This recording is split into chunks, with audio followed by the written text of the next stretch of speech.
Hola, soy María José Salas, soy naturópata colegiada con UCN FENACO en España y soy la presidenta del Comité Científico del Foro Hispanoamericano de Naturopatía. Estamos en el quinto encuentro hispanoamericano con el título Naturopatía ahora más que nunca, un título muy acertado porque ahora más que nunca necesitamos estar al lado de las personas para poder ayudarles a mantener su salud.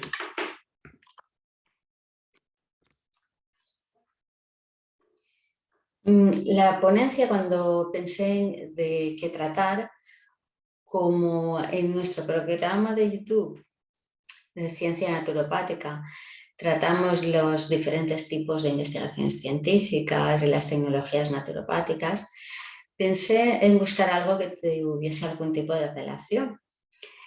Y como la manera de investigar que tenemos los naturópatas, por desgracia, es la investigación basada en la evidencia en nuestras consultas, pensé que podría hablar de una técnica cuyo desarrollo está basado, sobre todo al principio, en la investigación basada en la evidencia.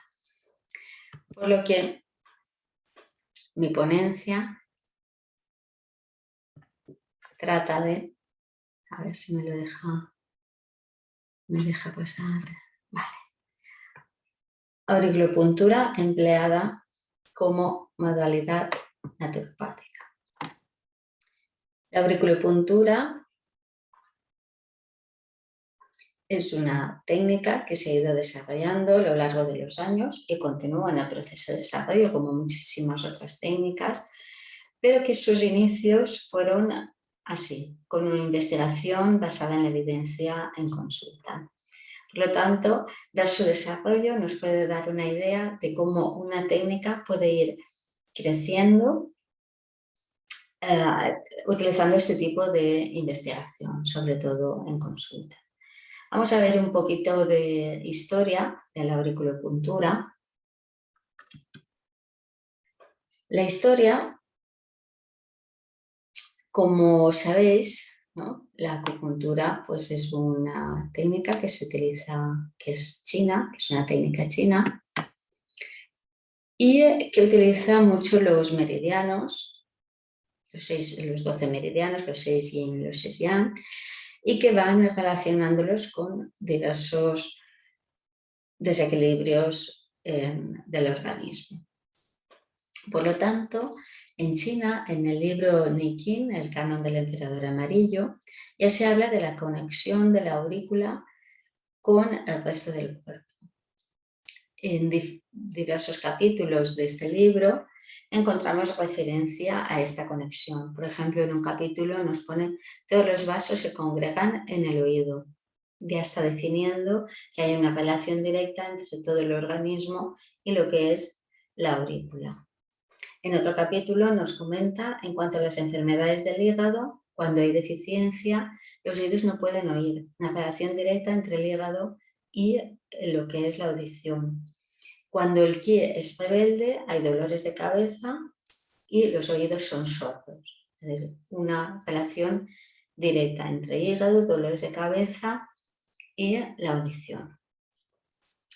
En otro capítulo, el ki del riñón se comunica con el oído. Como sabéis, el meridiano del riñón pasa directamente también por la zona auricular. Los riñones están muy conectados con los oídos, son dos, la forma incluso, y el meridiano pasa por la aurícula. Por lo tanto, el ki del riñón, lo que es la energía, la notamos en el oído.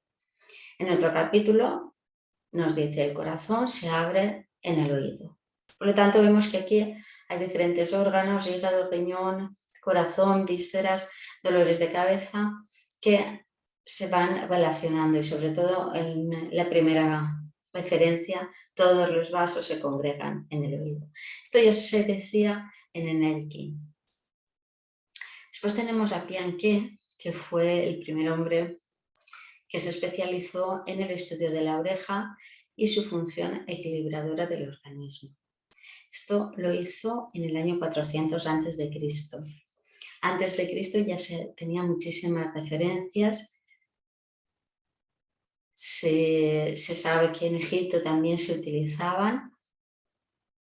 Aristóteles trajo referencias de Egipto sobre puntos auriculares. En el 475 a.C. se dice que los 6 meridianos yang están conectados directamente con la aurícula y los 6 meridianos yin están conectados indirectamente. Después tenemos el libro Brocado de Seda, en el que ya se habla de canales auriculares. Y en el Wei Sheng Pao Chen, libro publicado en el 1281 a.C., dice: los 5 órganos, las 6 vísceras y los 12 meridianos están relacionados con la oreja. Ya vemos que hace miles de años ya se conocía una relación de todo el organismo y de los meridianos con la aurícula. Pero no se había hecho ninguna cartografía de la oreja, no se habían designado los puntos y relacionarlos con los diferentes órganos o vísceras o meridianos que se quisiesen activar, ni se había conseguido obtener un proceso para conseguir utilizar esta relación directa entre la aurícula y el resto del organismo. No fue hasta 1951 cuando Paul Noguer, el doctor Paul Noguer, francés, empezó a desarrollar esta técnica. Lo que ocurrió es que llegó a su consulta un paciente en el que vio que tenía un punto de la aurícula cauterizado. Le preguntó qué le había pasado y dijo que él había estado muchos años con dolor lumbociático y había estado yendo a diferentes doctores para ver si conseguía aliviar este dolor. Le hablaron de una curandera, Madame Berin, que le dijeron que curaba estos dolores y fue. Y Madame Berin lo que hizo fue cauterizar el punto de la zona lumbociática. Al hacerle esta cauterización consiguió eliminar completamente los dolores que tenía. Paul Noguer se interesó, es una cosa tan rápida, que cauterizando un punto de la aurícula consiga curar una cosa que está tan distante en el cuerpo, pues le causó como buen científico interés. Y empezó a investigar y vio que sí, que había más gente que había pasado por Madame Berin y que había también conseguido buenos resultados. ¿Qué hizo Noguer? Noguer lo que consiguió fue demostrar que los puntos acupunturales presentes en la oreja solo se hacen visibles si están afectados por algún desequilibrio. Es decir, si nosotros activamos, buscamos en la oreja, cuando encontramos un punto de dolor, sabemos que el punto que está relacionado directamente con un órgano, con una víscera, con una zona del organismo, nos está indicando que esa zona tiene algún desequilibrio. Como veis, viendo la auriculopuntura de esta manera, se puede tratar como una técnica diagnóstica, pero también tenemos que tener muchos otros factores, a tener en cuenta muchos otros factores que no solo lo que nos indique la oreja. Pero bueno, es una manera que ya nos puede encaminar un poquito hacia dónde ir en el problema que tiene la persona. Y ahí empezó a desarrollar la teoría del feto invertido. Como sabéis, en auriculopuntura, el mapa que tenemos es que la forma del oído es la forma de un feto invertido, lo que sería el lóbulo de la oreja sería la cabeza, toda la zona, esta sería la espalda y después piernas, brazos por aquí y la zona interna de la oreja sería los órganos internos. Esto es el mapa que definió Noguer con la teoría del feto invertido.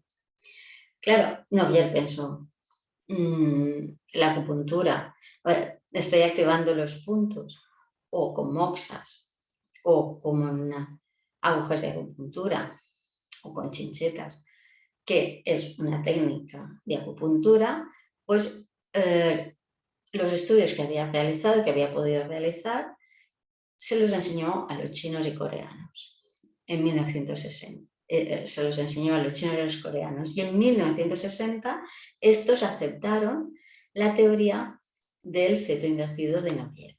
La aceptaron después de que el ejército chino hiciese un estudio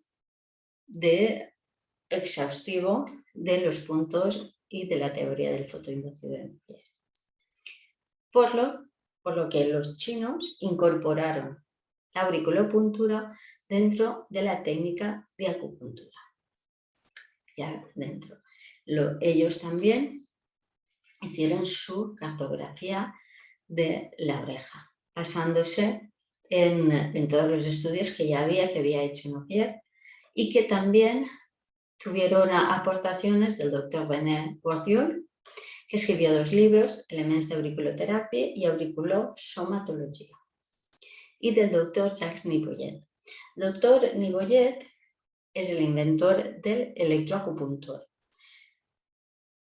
Gracias a este invento se consiguió avanzar muchísimo en las investigaciones sobre la auriculopuntura, porque era muchísimo más rápida la estimulación y era mucho más rápido encontrar los puntos que encontraban una excitación con el electroacupuntura, y por lo tanto definir un poquito el diagnóstico que estaba realizando. Después de aceptar los chinos la teoría del feto invertido, en 1962 se publicaron en China una recopilación de varios trabajos de auriculopuntura. Como veis, esta recopilación lo que contiene son investigaciones actuales del siglo XX y también investigaciones basadas en los libros de hace miles de años, de antes de Cristo, que ya relacionaban la aurícula con diferentes órganos, meridianos, vísceras, y por lo tanto hicieron una recopilación de todo lo que ellos ya conocían y de las nuevas investigaciones. Y en 1972 se escribió el primer libro chino de auriculopuntura. Por lo tanto, la auriculopuntura empezó a crecer desde ese momento, desde 1960, por 2 vertientes. Los franceses continuaban estudiando y los chinos empezaron a desarrollar su cartografía, su mapa, sus puntos en la aurícula. Cuando hay tanta gente interesada en una técnica, pues esta técnica se desarrolla muchísimo más rápido.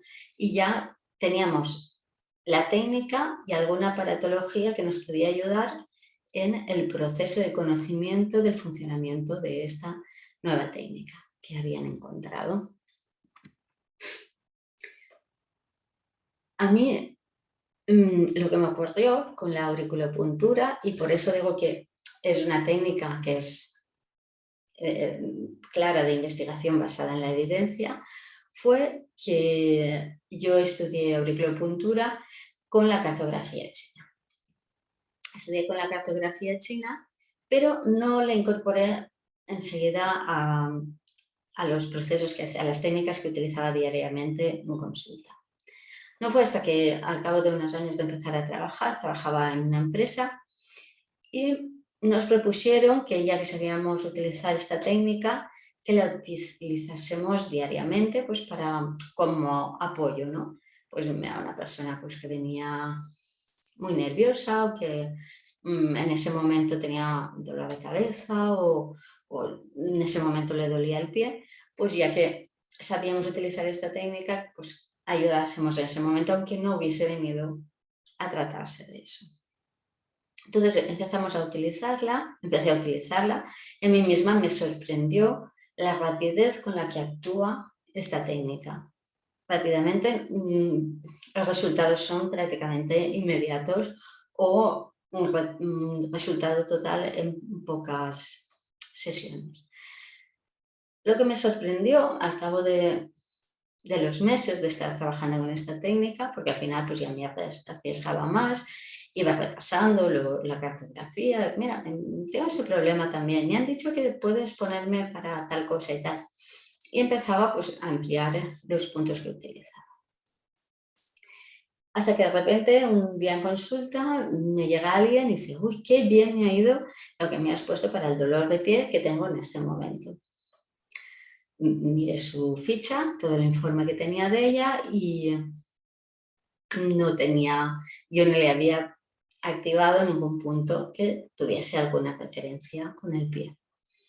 Me sorprendió, dije, bueno, pues como normalmente intentaba relajar a la gente, venía con mucha ansiedad, pero igual a relajarles era una tensión que tenía en el pie. Bueno, igual había conseguido, al activar esos puntos, conseguir que disminuyese el dolor en el pie. Pero poco a poco había más gente que, uy, se me cayó la semilla de acupuntura y me la puse aquí. Y uy, qué bien me ha ido, me la puse donde tú me la habías puesto y ya he podido dormir toda la noche. Y miraba donde se la había puesto, no tenía nada que ver con poder dormir, con los puntos referenciados por la cartografía china. Ya me quedaba sorprendida, todo eso me lo iba anotando para hacer una investigación basada en la evidencia, iba apuntando los puntos nuevos que salían, que no encajaban con la cartografía china, pero bueno, que estaban dando resultados, intentando buscar la relación que pudiese haber. Yo pensaba, pues bueno, voy a continuar obteniendo datos y poco a poco a ver si puedo intentar llegar a alguna conclusión. En esos días, en esos meses, me propusieron hacer una revisión de acupuntura y actualizar un poquito, porque como veis es una técnica con la que no se para de investigar y entonces se van ampliando los conocimientos cada día. Bueno, fui a hacer esta revisión y claro, y ahí conocí los mapas, las cartografías de Noguer. Claro, Noguer se continuó estudiando y empezó a definir diferentes fases que ahí sí que ya me encajaban con los puntos que la gente estaba obteniendo unos resultados que yo no esperaba porque no tenía nada que ver con los puntos de la cartografía china. Estas fases lo que hacen es relacionar lo que son los puntos con el desarrollo embrionario. Por lo tanto, podemos llegar más a fondo a los diferentes puntos que queremos activar. La relaciona con el ectodermo, el mesodermo y el endodermo. Además, usa una serie de frecuencias vibracionales que se relacionan con estas tres capas. Como vemos aquí en esta imagen, vemos las diferentes frecuencias que utiliza. 10 Hz, 40, 80, 160, 5, 20 y 2,5. Cada uno de estas frecuencias se relacionan con las diferentes fases del crecimiento embrionario. También empezó a utilizar estas frecuencias, las relacionó con los colores, porque intentaba que no fuese una técnica invasiva, por lo tanto pensó, si los colores también tienen una frecuencia, vamos a relacionar la frecuencia vibracional con la frecuencia que tiene cada color. Entonces vamos a utilizar el color como activador de las diferentes fases del crecimiento embrionario. Por lo tanto, empezó a utilizar filtros de colores que va incorporando y que gracias a estos filtros podemos ir trabajando en las diferentes fases del crecimiento embrionario, los diferentes puntos, porque sabemos que cada zona del cuerpo viene desarrollándose de una de las tres capas embrionarias. Por lo tanto, gracias a eso se pueden hacer diferentes cartografías del feto invertido, pero también del feto de pie y del feto transversal. tendríamos el feto invertido, el feto en posición vertical y en horizontal. Por lo tanto, depende de la fase que estamos trabajando, vamos a tener los puntos en una parte de la aurícula o en otra.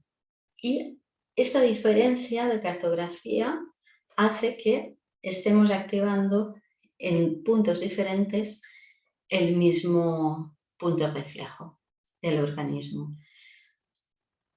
También descubrió el reflejo vascular autónomo, el VAS. El reflejo vascular autónomo es una manera de comprobar qué punto se encuentra excitado a través del pulso. Lo que se hace es, al mismo tiempo que estamos buscando los puntos auriculares, tenemos el pulso controlado. Vamos controlando el pulso y vamos pasando el buscador de puntos, el punteador, lo vamos pasando por la aurícula.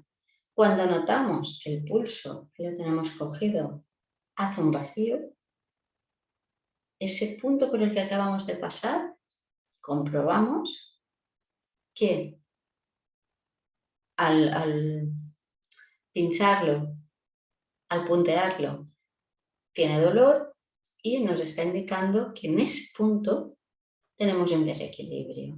Ese punto y la relación con el órgano o víscera o sistema están en desequilibrio. Por lo tanto, sabemos exactamente qué punto es el que tenemos que estar activando. Gracias a todos estos avances y al electroacupuntor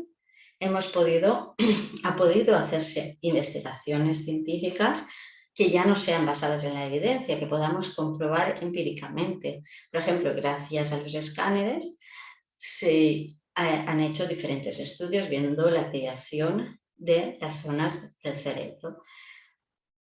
Una de las investigaciones que se hizo fue poner una pinza en el dedo y ver, al estar pinzando el punto del dedo, qué parte del cerebro se activaba. Se activó la parte del cerebro del dedo y después se puso una aguja de acupuntura en la zona del dedo, de la oreja, de la aurícula. Y se comprobó que se había activado la misma zona del cerebro que cuando habíamos puesto una pinza en el dedo. Es decir, que se conectó, se vio que realmente hay una conexión en el punto que el mapa cartográfico de la oreja nos indica que es la zona del dedo, que cuando activamos el dedo realmente. Por lo tanto, ha sido una técnica que ha ido avanzando muchísimo, también por el interés que han tenido por ella muchísimas profesiones.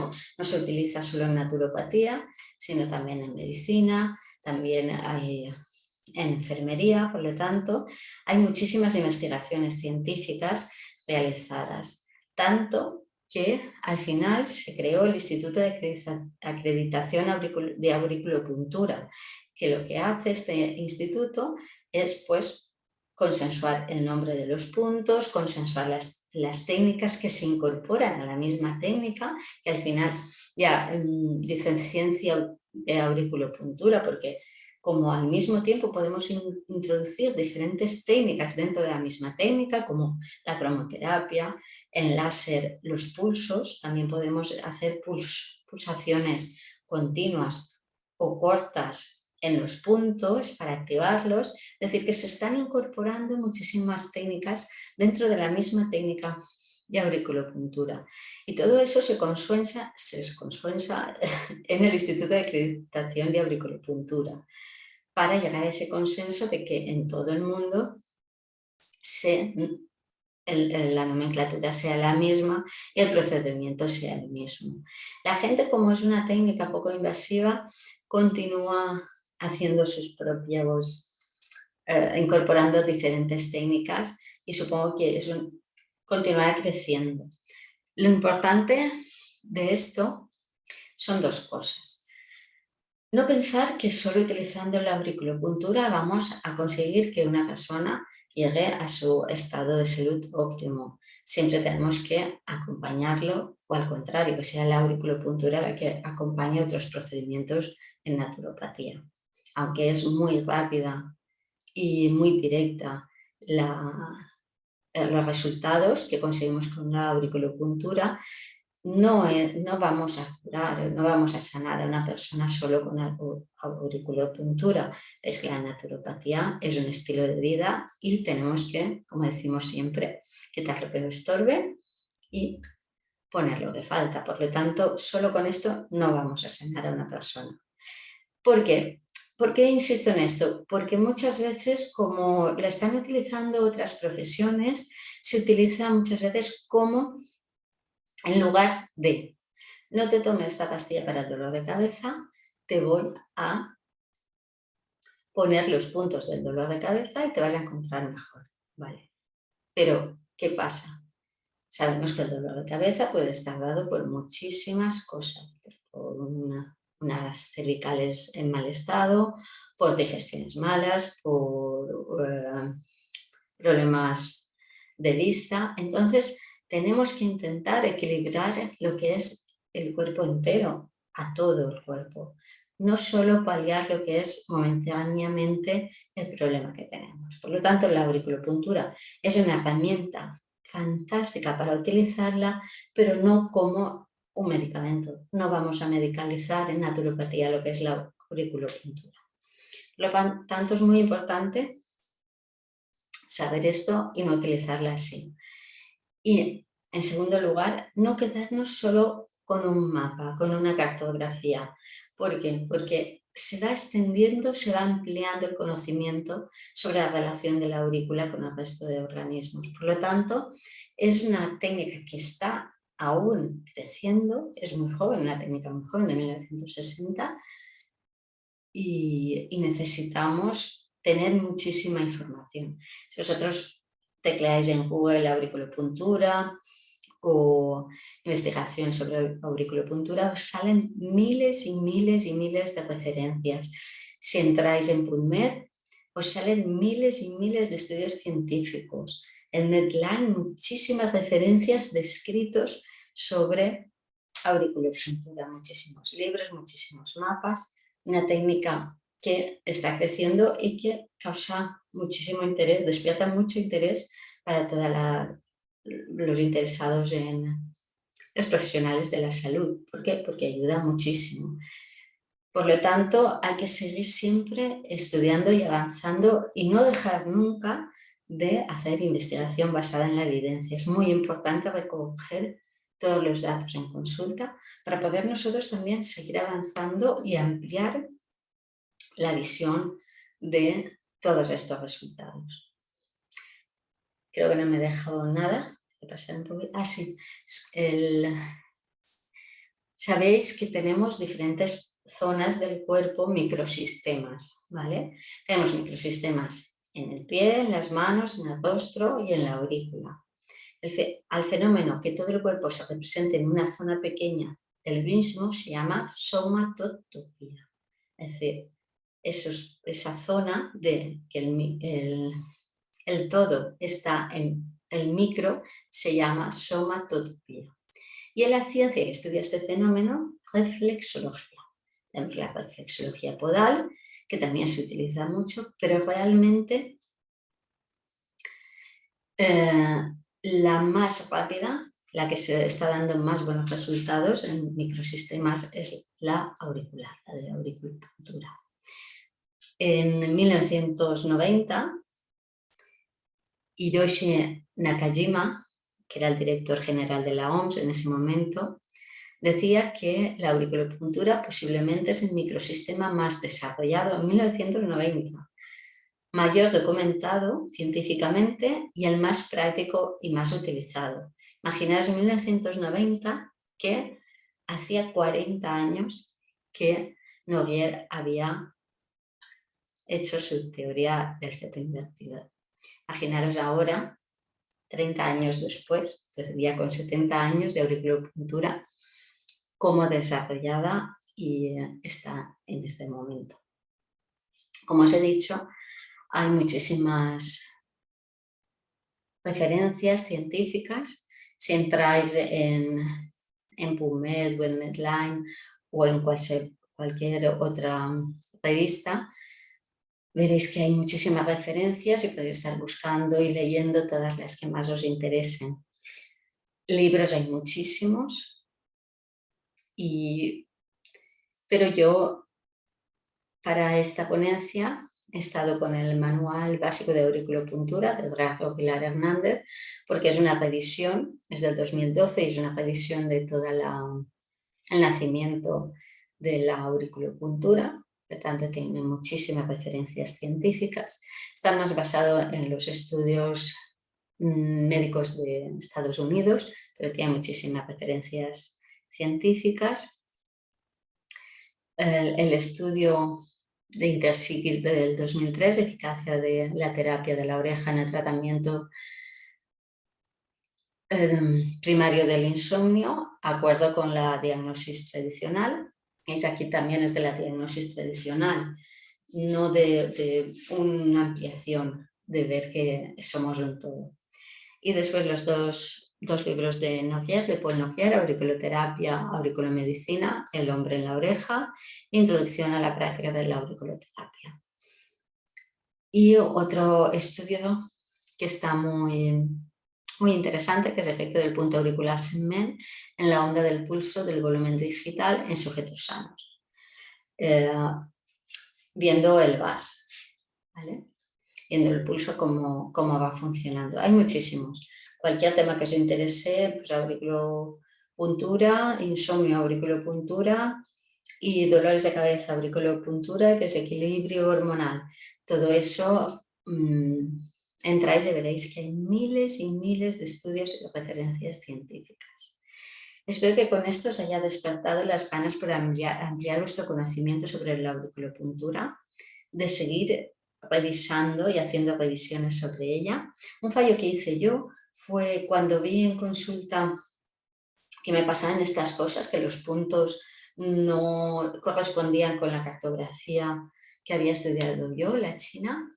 En ese momento no empecé a buscar información y es un fallo muy grande que no hice, porque en el momento en que algo no nos cuadra, lo primero que tenemos que hacer es entrar, buscar información y corroborar que lo que nos está ocurriendo le ha ocurrido a más gente. Y si no, pues ya empezar a recopilar datos para ampliar y ver qué está pasando, porque muchas veces lo que es el entorno, la nueva cultura, el nuevo medio que nos envuelve, hace que, claro, cambian las variables y lo que antes era de una manera, ahora no lo es y podemos empezar una investigación.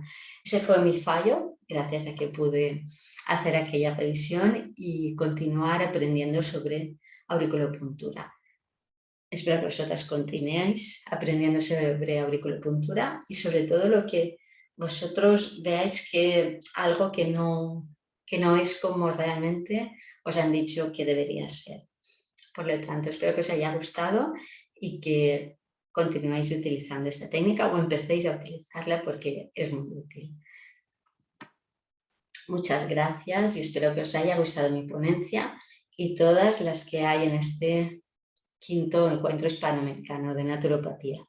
Un quinto encuentro con muchísimas ponencias, con 3 días de actividades y que disfrutéis mucho de él. Gracias.